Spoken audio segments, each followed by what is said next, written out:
जी हां, battle of Gaza बहुत भयानक, बहुत भयावह होती हुई नजर आ रही है। टीवी 9 भारतवर्ष के 2 रिपोर्टर इस वक्त जान हथेली पर रखकर मैदाने जंग से रिपोर्टिंग कर रहे हैं। पल पल की अपडेट से हम आपको वाकिफ करा रहे हैं और यकीन जानिए जो खबरें सामने आ रही हैं वो कहानी, दास्तान बयां कर रही हैं कि हमास ने किस हद तक दरिंदगी की है और कैसा वहशीपन दिखाया है इजराइल के तमाम इलाकों में। आपके साथ मैं हूं समीर अब्बास, मेरे साथ मेरी सहयोगी सुरभि शर्मा भी इस वक्त मौजूद हैं। हर खबर सबसे पहले टीवी 9 भारतवर्ष आपको दिखा रहा है। आपको बताते हैं इस वक्त यानी 10 बजे के इजरायली एक्शन से जुड़े बड़े अपडेट्स क्या हैं। इजराइल के 1200 लोगों की मौत हुई है। आप अंदाजा लगा सकते हैं इस आंकड़े को देखकर कि कैसा कोहराम बरपाया है हमास ने इजराइल की सरजमीन पर। इजराइल ने बॉर्डर वॉल फिर बनाई है। गाजा पट्टी के पास 3 लाख रिजर्व फोर्स की तैनाती की गई है।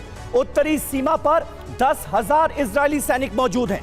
इजराइल की उत्तरी सीमा पूरी तरह से सील कर दी गई है। सीरिया से हुए हमले की जांच में आईडीएफ जुटा हुआ है। पता लगाया जा रहा है कि सीरिया इसके पीछे है या नहीं। हालांकि इजराइल की तरफ से अब हमलों में दूसरे देशों की जांच भी की जा रही है। जो बाइडेन और नेतन्याहू के बीच 3 बार बात हो चुकी है, लेकिन इन बातचीत के बीच आपको टीवी 9 भारतवर्ष दिखा रहा है वॉर जोन से आ रही एक्सक्लूसिव तस्वीरें, क्योंकि पूरी रात इजराइल ने बमबारी की है और गाजा में हमले के बाद विध्वंस जिस तरीके से बढ़ता जा रहा है, तस्वीरें भी आपके सामने होगी। गाजा पट्टी में कैसे इमारतें जमींदोज हो गई।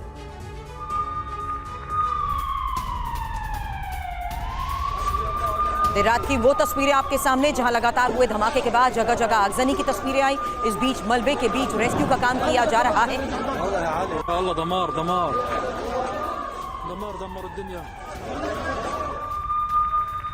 और देखिए बहुत बड़ी खबर आ रही है यरूशलेम से।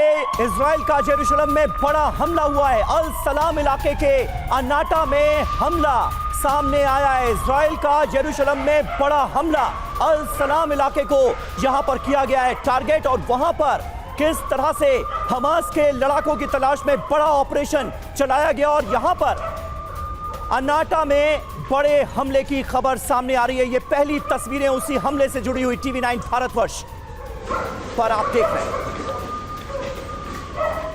और हमास के नेवल ठिकानों पर बड़ा हमला हुआ है, जहां गाजा और खान यूनिस इलाके में अटैक की तस्वीर आपके सामने होगी। इजराइल पर हमले के लिए इसका इस्तेमाल हुआ।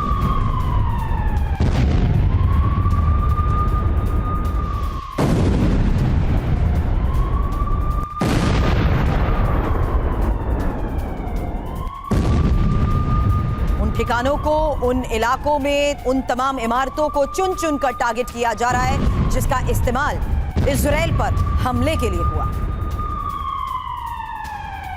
और इजरायली सेना इस वक्त एक बहुत बड़े ऑपरेशन की तैयारी करती हुई नजर आ रही है। बड़ी तैयारी हो रही है। गाजा के चारों तरफ मौजूद हैं आईडीएफ के जवान। सैन्य वाहनों के साथ सेना का बड़ा जमावड़ा हर तरफ नजर आ रहा है। हमारे रिपोर्टर्स इस वक्त गाजा पट्टी बॉर्डर पर ही मौजूद हैं और वहां से जो तस्वीरें सामने आ रही हैं वो ये बता रही हैं कि गाजा पट्टी बॉर्डर पर आईडीएफ की तरफ से बहुत बड़ा डिप्लॉयमेंट किया गया है, यानी एक बहुत बड़े ऑपरेशन की तैयारी में है इजराइल। ये साफ नजर आता है।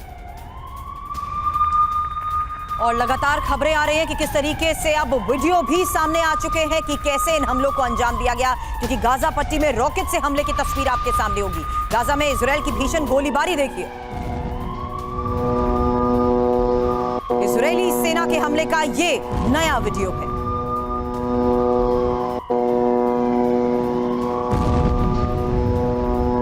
और इस बीच जॉर्डन की सेना भी बड़ी तैयारी कर रही है। फिलिस्तीन के पास सेना की तैनाती कर दी गई है। जॉर्डन का आने वाले वक्त में क्या रोल होगा और फिलिस्तीन के साथ वो क्या पूरी तरह से खड़ा हो जाएगा और वहां की सरजमीन का भी इस्तेमाल जंग के लिए किया जाएगा, ये अपने आप में एक बहुत बड़ी आशंका है।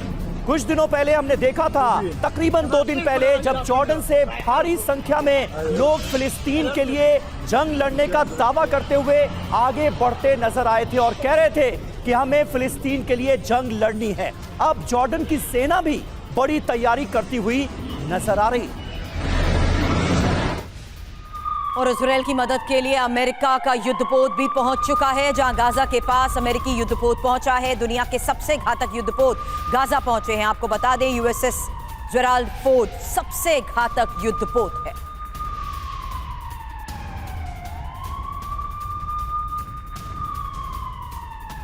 और देखिए बड़ी खबर, इजराइल के सड़कों की जो डरावनी तस्वीर सामने आ रही है वो अब टीवी 9 भारतवर्ष आपको दिखाने जा रहा है। सड़कों पर बख्तरबंद वाहन हर तरफ नजर आ रहे हैं। इस वक्त इजराइल की सड़कों की आप तस्वीरें देखेंगे तो आपको समझ में आएगा कि किस कदर भीषण जंग इजराइल के इन तमाम इलाकों में अभी भी छिड़ी हुई है।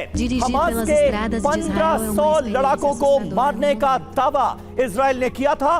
वो लड़ाके जिन्होंने बर्बरता की सारी हदें पार कर दी इजराइल की सरजमीन पर, उन्हें मौत के घाट उतारा गया है। लेकिन अभी भी किस बड़े पैमाने पर ऑपरेशन चल रहा है ये आप देखिए। इजराइल और हमास के बीच आर पार की लड़ाई को लेकर खबरें आ रही हैं, जहां हमास ने इजराइल पर विनाशकारी हमला किया है और हमास ने जारी किया है विध्वंसक हमले का ये वीडियो। जबरदस्त गन फाइट की ये तस्वीरें अब आपके सामने।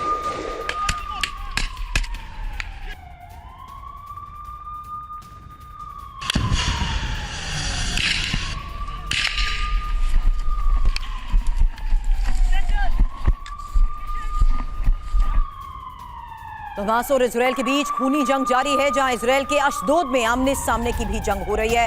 अशदोद में ही जबरदस्त गन फाइट हुई है। इमारतों के बीच हमास और इजराइल में हो रही गोलीबारी की ये तस्वीर देखिए। गन फाइट के दौरान लोग भी दहशत में हैं।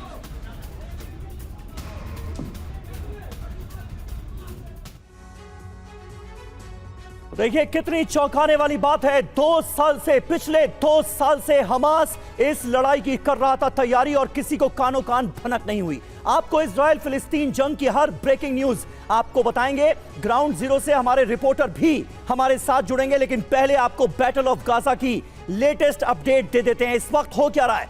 200 टारगेट पर रात में अटैक हुआ है, ये जान लीजिए आप।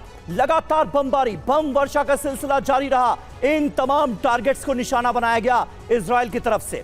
450 टारगेट्स पर 24 घंटे में अटैक हुए हैं। 1200 इजरायली भी मारे गए हैं। यह बहुत बड़ा आंकड़ा है। इजराइल को बहुत बड़ा दर्द दिया है हमास ने। 3418 इजरायली घायल बताए जा रहे हैं। 1500 हमास के लड़ाके इजराइल में ढेर किए गए, यानी इतनी भारी संख्या में घुसपैठ की थी इन हमास के लड़ाकों ने, जिन्होंने बर्बरता की सारी हदें पार कर दी हैं इजराइल की सरजमीन पर। 900 फिलिस्तीनी भी मारे गए हैं, क्योंकि लगातार गाजा पट्टी पर हमले कर रहा है इजराइल। 4250 फिलिस्तीनी भी घायल हुए हैं। 21 लोग वेस्ट बैंक में भी मारे गए। 5 लेबनानियों की भी मौत हुई है अब तक जंग में। तो ये अपने आप में जो बड़ी अपडेट्स हैं इस जंग से जुड़ी हुई, वो आपके सामने हमने रखी। और समीर, जो अपडेट आपने दिया है ये हकीकत है कि जिस तरीके से अब वहां रेस्क्यू का काम किया जा रहा है, मलबे के ढेर के बाद आसपास जो लाशें हैं उन्हें निकालने की कोशिश की जा रही है। खौफ और डर बढ़ता जा रहा है और इसी खतरे के बीच टीवी 9 भारतवर्ष के 2 जांबाज रिपोर्टर्स वहां पर मौजूद हैं। तेल अवीव से आप सीधे देख रहे हैं मेरे सहयोगी मनीष झा को, गाजा बॉर्डर से आप देख रहे हैं मेरे सहयोगी सुमित चौधरी को। सबसे पहले मनीष, आपके पास आना चाहूंगी। भयावह तस्वीरें, खौफनाक तस्वीरें, जहां बर्बरता और नरसंहार की ऐसी दास्तां जिसका कोई अंत नजर नहीं आ रहा।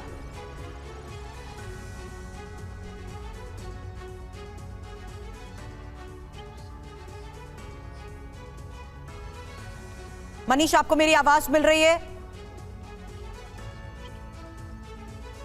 मनीष के पास मैं जाऊंगी। सुमित, अगर आप तक आवाज आ रही है तो संभव हो तो सीधी तस्वीरें भी दिखाएं।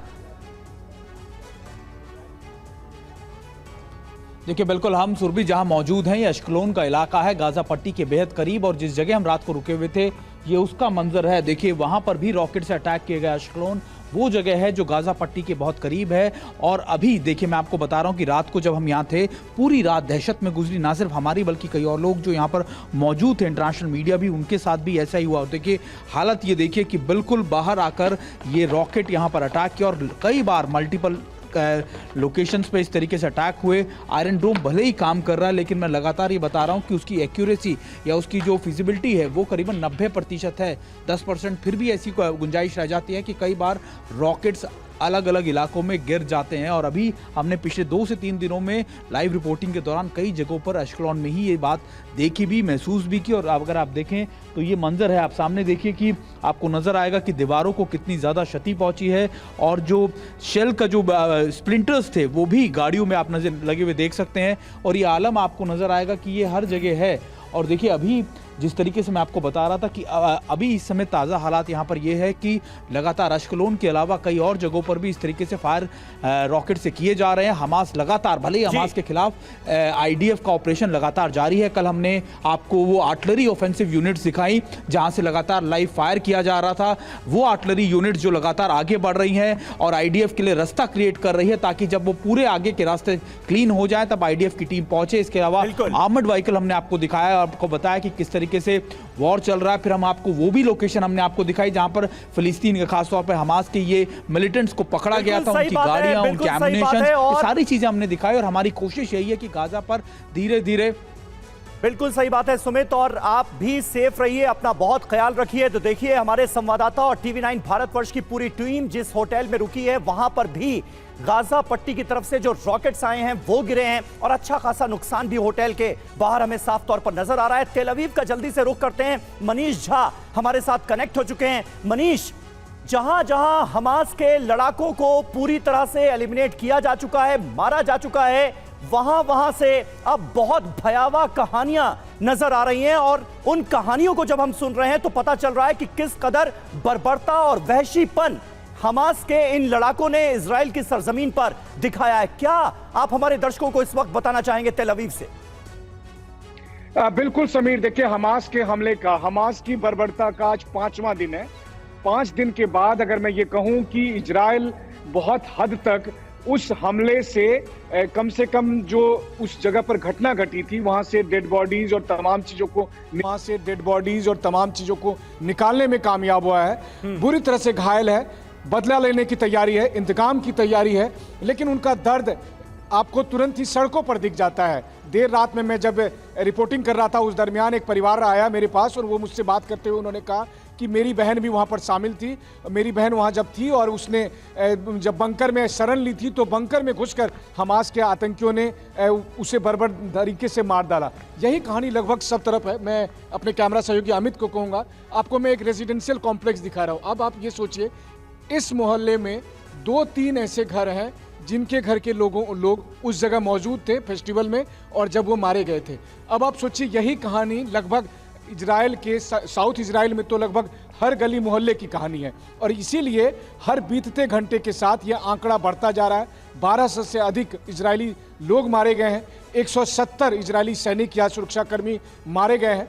इस वक्त मैं अब तेल अवीव से लेबनान बॉर्डर की तरफ बढ़ने वाला हूं, यानी कि नॉर्थ इजराइल का वो हिस्सा जो एक दूसरा फ्रंट खुलने वाला है। तो साउथ इजराइल, नॉर्थ इजराइल को अब ऐसा लग रहा है कि दुश्मनों की कमी नहीं है, लगातार दुश्मन बढ़ रहे हैं और उस हिसाब से इजराइल अपनी तैयारी में भी जुटा है। बिल्कुल, और उसी तैयारी के साथ हर बार वॉर फ्रंट पर मनीष आप डटे रहते हैं। जल्द आपके पास वापस लौटेंगे क्योंकि आपने भी बताया कि किस तरीके से अलग अलग लोकेशंस की हकीकत आप हमारे दर्शकों तक पहुंचा रहे हैं। सुमित और मनीष अपना ध्यान रखिए, जल्द आपके साथ वापस जुड़ेंगे और इस बारे में करेंगे चर्चा। लेकिन इस बीच एटमी विकल्प की सोचे इजराइल, नेतन्याहू की पार्टी के सांसद का यह सनसनीखेज बयान, गाजा में परमाणु बॉम्ब गिराने की दी गई है सलाह। इजरायली सांसद टेली गोटलीब की तरफ से कहा गया है और ये कह रहे हैं कि दाव पर है इजराइल की साख।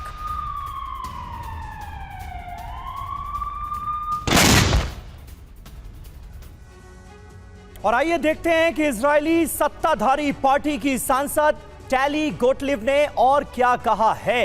वो किस तरह से बयां कर रही हैं, जो कुछ घटा है इस वक्त उसे कैसे एनालाइज कर रही हैं। गाजा पर गिरेगा परमाणु बॉम्ब, इजराइल फिलिस्तीन वॉर में न्यूक्लियर विकल्प की चर्चा भी हो रही है। यह बहुत बड़ा बयान है। नेतन्याहू की पार्टी की सांसद टेली गोटलीब ने यह सलाह दी है। तो क्या आने वाले वक्त में हम परमाणु बम का इस्तेमाल भी देखने जा रहे हैं इस धरती पर? टेली ने किया इशारा, गाजा में परमाणु बम गिराने के बारे में सोचें, हमारे हथियारों के जखीरे में जो भी है उसका इस्तेमाल करना चाहिए। यह सलाह दी जाने लगी है अब इजराइल को।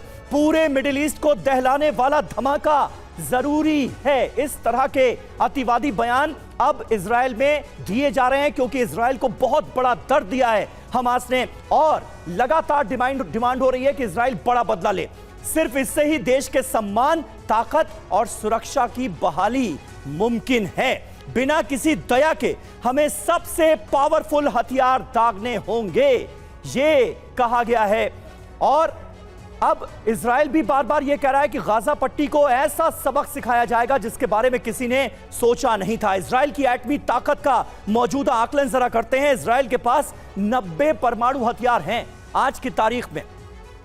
1950 की रिपोर्ट बताती है कि गुप्त तरीके से परमाणु कार्यक्रम को अंजाम दिया गया। रेगिस्तान में नेगेव परमाणु रिसर्च सेंटर के बारे में यह रिपोर्ट हमें बताती है। इसके अलावा 1968 में CIA की जो रिपोर्ट थी उसमें यह साफ हुआ कि परमाणु हथियारों पर काम शुरू किया गया है। 1968 में 73 की रिपोर्ट बताती है कि पहला एटमी बैलिस्टिक मिसाइल डेवलप हुआ और धीरे धीरे करके परमाणु ताकत में जबरदस्त इजाफा किया है इजराइल ने। ये हम सब जानते हैं। और इस वक्त हमारे साथ क्योंकि तमाम खास मेहमानों का एक बड़ा पैनल मौजूद है, उनसे आपका तारुफ करा दें। मेजर जनरल संजय स्वाय साहब हमारे साथ मौजूद हैं। सबसे पहले संजय स्वाय साहब, आपकी ही प्रतिक्रिया चाहूंगा क्योंकि इस वक्त इजराइल बदले की आग में जल रहा है। बहुत बड़ा जख्म हमास ने उसे दिया है। क्या आने वाले वक्त में परमाणु हथियारों का इस्तेमाल मुमकिन है? गाजा पट्टी को बड़े पैमाने पर टारगेट किया जा सकता है, क्या आसार लगते हैं? समीर, मेरे हिसाब से तो जो इजराइल के सत्ताधारी पार्टी के जो सांसद हैं उनका बयान काफ़ी बचकाना लगता है। क्योंकि आप देखिए कि इजराइल में ताकत है कि गाजा को बर्बाद कर सके, कैप्चर कर सके। दूसरी बात यह है कि अगर इजराइल ऐसा करता है तो इजराइल और हमास में फ़र्क क्या रह गया है? और तीसरी बात यह है कि हमास यही चाहता है कि इस तरह की कार्रवाई करें ये, ताकि कहीं ना कहीं जैसे वो कह रहे हैं कि पूरा मिडिल ईस्ट को मैसेज मिलना चाहिए। मिडिल ईस्ट को क्यों मैसेज मिलना चाहिए? क्या हर देश हमास के साथ है? फिलिस्तीन की बात अलग है, हमास अलग है। तो यहाँ पर ये जो बयान है ये बिल्कुल बचकाना और काफ़ी हद तक काफ़ी लोगों को एलिनेट कर देगा अगर सरकार इस बयान को एंडोर्स करती है। मेरा तो ये विचार है कि सरकार को तुरंत इस तरह के बयानबाजी से अपने आप को दूर रखना चाहिए। उनकी सेना बहुत प्रोफेशनल सेना है, उनको मालूम है कि हमने इस प्रकार की स्थितियों से कैसे डील करना है। परमाणु बॉम्ब के इस्तेमाल की बात कहना भी गलत है, लेकिन इनाद से सवाल यह है कि इजराइल मुकाबला किस किस से कर रहा है? इजराइल मुकाबला कर रहा है हमास से, इजराइल मुकाबला कर रहा है हिजबुल्लाह से, लेबनान से, और साथ ही जिस तरीके से ईरान से मुकाबले की बात कही जा रही है, भले ये सीधे वॉर नहीं हो रहा इजराइल वर्सेस ईरान, लेकिन जिस तरीके से इजराइल का घिराव किया गया है, क्या करेगा इजराइल अब? देखिए सुरभि, आपने सबसे बड़ी बात कही है कि ईरान जो है this is the changing factor. Iran जो है वो बैलेंस फैक्टर है इस पूरे गेम में। ईरान 3 तरीके से बैलेंस फैक्टर है। पहले ईरान जो एक शिया पावर है वो इराक में जो एक सुन्नी कंट्री है, 40% सुन्नी कंट्री है, वहाँ पे काफ़ी हावी हो चुका है। अब वही अपना दबदबा हिजबुल्लाह के थ्रू लेबनान में और इजराइल पे प्रेशर डाल के बढ़ा रहा है। पर देखना ये होगा कि क्या वो गाजा में जो लोग हैं वो सुन्नी हैं, तो क्या शिया और सुन्नी साथ दोनों तरफ से अटैक कर पाएंगे? पहला। दूसरा, पूरी वर्ल्ड की इकोनॉमी के लिए अगर ईरान इन्वॉल्व होता है किसी भी मिलिट्री तरीके से तो बहुत, और इंडिया के लिए खासकर, ऑयल प्राइसेस $150 पे जा सकते हैं।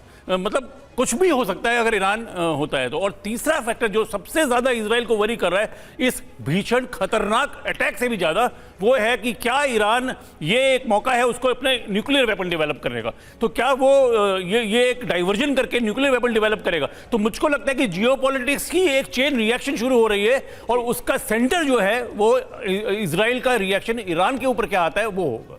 बिल्कुल बिल्कुल। और देखिए इस बीच एक अहम खबर, गाजा में इजरायली बमबारी जारी है। हमास के 70 टारगेट्स पर बम बरसा दिए गए। वेस्ट बैंक और लेबनान में भी बड़े अटैक्स की खबरें सामने आ रही हैं। वो लेबनान जहां की जमीन का इस्तेमाल लगातार हिजबुल्लाह कर रहा है इजराइल पर हमले के लिए, उसे भी टारगेट किया गया है। वेस्ट बैंक और लेबनान में भी अब बड़े हमलों की खबर सामने आ रही है। तो आपने सुना, जो बाइडेन को पूरी तरह से अमेरिका इस घड़ी में इजराइल के साथ है, यह बताया जा रहा है निनाद साहब, लेकिन किस हद तक अमेरिका साथ देगा इजराइल को, यह अपने आप में एक बड़ा सवाल है। क्योंकि यह कह दिया गया कि बूट्स ऑन ग्राउंड नहीं उतारे जाएंगे और इजराइल भी कह रहा है कि हमें किसी दूसरे की मदद की जरूरत नहीं है, लेकिन बड़ी सैन्य मदद तो पहुंची है अमेरिका से इजराइल। देखिए, जब एक aircraft carrier armada theatre of action में जाता है तो उससे एक बहुत बड़ा मैसेज जाता है, क्योंकि एक एयरक्राफ्ट कैरियर के पास मेरे ख्याल से न्यूक्लियर वेपन होते हैं, लॉन्ग रेंज एयरक्राफ्ट होते हैं, तो एक डिप्लोमेटिक कूटनीतिक ऑब्जेक्टिव तो पहले ही अचीव हो जाता है। पर आप ये समझिए कि इस वक्त अमेरिका में अफगानिस्तान की विड्रॉवल के बाद से अमेरिका में एक माहौल है जिसको कहते हैं आइसोलेशनलिज्म का। वो नहीं चाहते कि किसी और की पचड़ों में पड़े, लीडरशिप करे।